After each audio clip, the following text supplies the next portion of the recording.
आवाज दो, हम एक हैं, आवाज दो। हम एक हैं। दिनेश जी पांडे साहब, बहुत बहुत धन्यवाद संचालक महोदय को। सबसे पहले भाई मन्नारे जगदीश जी पांडोर को जोहार नमन, और बिल प्रदेश के तमाम इलाकों से यहाँ पर पधारे हुए सभी कर्मचारी, जनप्रतिनिधि, मेट, कोटवाल, मुखी और हमारे बीच में नारी शक्ति, सबको मैं इस उत्तराखंड की धरती पर सबके हार्दिक जोहार अभिनंदन करता हूँ। साथियों, आज विश्व आदिवासी अधिकार दिवस 13 सितंबर 2007 को घोषित हुआ था। हम अधिकार की बात कर रहे हैं। बहुत सारे अधिकार हमारे आदिवासियों के लिए बने हुए हैं, पर हमारे अधिकारों की पैरवी कौन करेगा, उनकी रक्षा कौन करेगा, उनकी रक्षा करने वाले कौन है? आप लोगों ने कभी देखा? अपने अधिकारों के लिए कौन बोलता है, कौन आवाज उठाता है? आज दिन तक हमारे अधिकारों के लिए किसी कमल कांग्रेस के जो गुलाम नेता बने हुए, उन्होंने कभी आवाज नहीं उठाई होगी। वो लोग आवाज नहीं उठाते क्योंकि उनके सामने अपन ने कभी आवाज नहीं उठाया, उनके सामने अपन खड़े नहीं रहे। अपन ने वोट दिया, वोट देने के बाद अपन खुद भी भूल गए और वो भी भूल गए। साथियों, अभी टाइम ऐसा है कि कुछ बदलना पड़ेगा, कुछ अलग करना पड़ेगा, तब जाके अपने हक अधिकार अपन मांग सकते हैं, ले सकते हैं। अब देख सकते हैं ये हाईवे निकला है, हाईवे पे जितनी भी जमीनें जा रही है, किसकी जा रही है? आदिवासियों की जमीन जा रही है। देखिए ये यहाँ पे कितने ये प्लॉट काट रखे हैं, ये किसने काटे? साथियों, यूआईटी नगर निगम, नगर पालिका करके हमारे आदिवासियों की जमीन हड़प रही है। हम आर्टिकल अनुच्छेद 243 ZC के तहत ये अवैध है, ये अधिक अनुच्छेद बोलता है। तो ये लोग यहाँ पे इस तरह से नगर पालिका या नगर निगम का फैलाव कैसे कर सकते हैं? जब तक हम लोग एक होके अगर आवाज नहीं उठाते या फिर हमारे विधानसभा में अगर हमारा कोई आदमी नहीं भेजते, तब तक हमारे साथ इस तरह से हमारे अधिकारों की अवहेलना होती रहेगी। साथियों, इन सब चीजों से अपन को मुक्ति पानी है, तो आने वाले 2023 चुनाव में सब एक होके अपना अपने बीच में से जो ऐसा उम्मीदवार चुन करके विधानसभा भेजिए जो अपनी आवाज विधानसभा में टेबल बजा के वहां पे रख सके।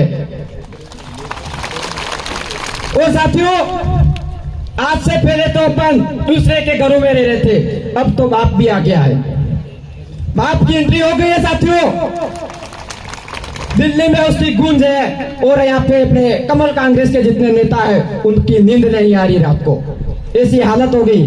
और ये आज कार्यक्रम है यहाँ पे, इस कार्यक्रम के बाद देखना यहाँ के भी कमल कांग्रेस के जो भी नेता होंगे उनकी रात को नींदें उड़ जाएगी, उनकी सोएंगे नहीं वो भी।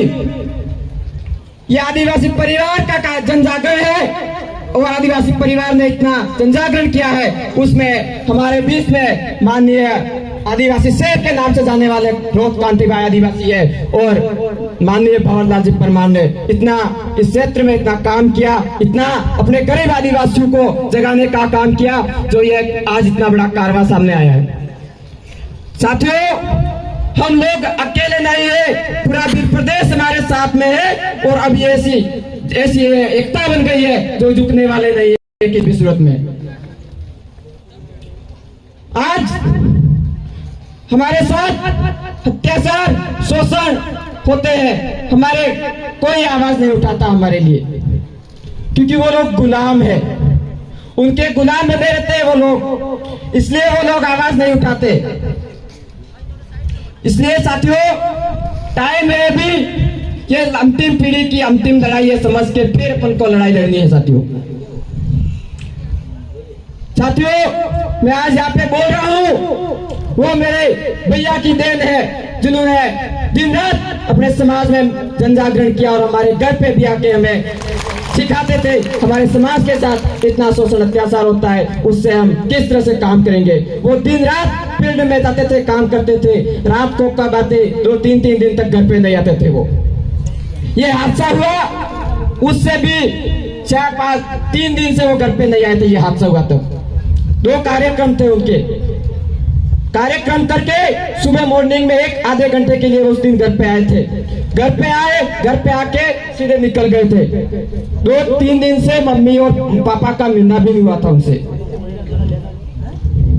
इसलिए साथियों, बहुत सारे साथी हैं जो दिन रात अपने समाज के लिए काम कर रहे हैं, पर कहीं ना कहीं अपने बीच में से भी कोई साथी उनकी टांग खींचते हैं। इसलिए उन साथियों से भी निवेदन करूंगा कि जो लोग दिन रात मेहनत करते हैं और अपने समाज को जगाने का काम कर रहे हैं, उनके टांग खींच कर नहीं खींचे, उनका साथ दे और साथ दे के उनको आगे बढ़ाए और साथ सहयोग देंगे तो निश्चित तौर पर हमें एक दिन जीत मिलेगी।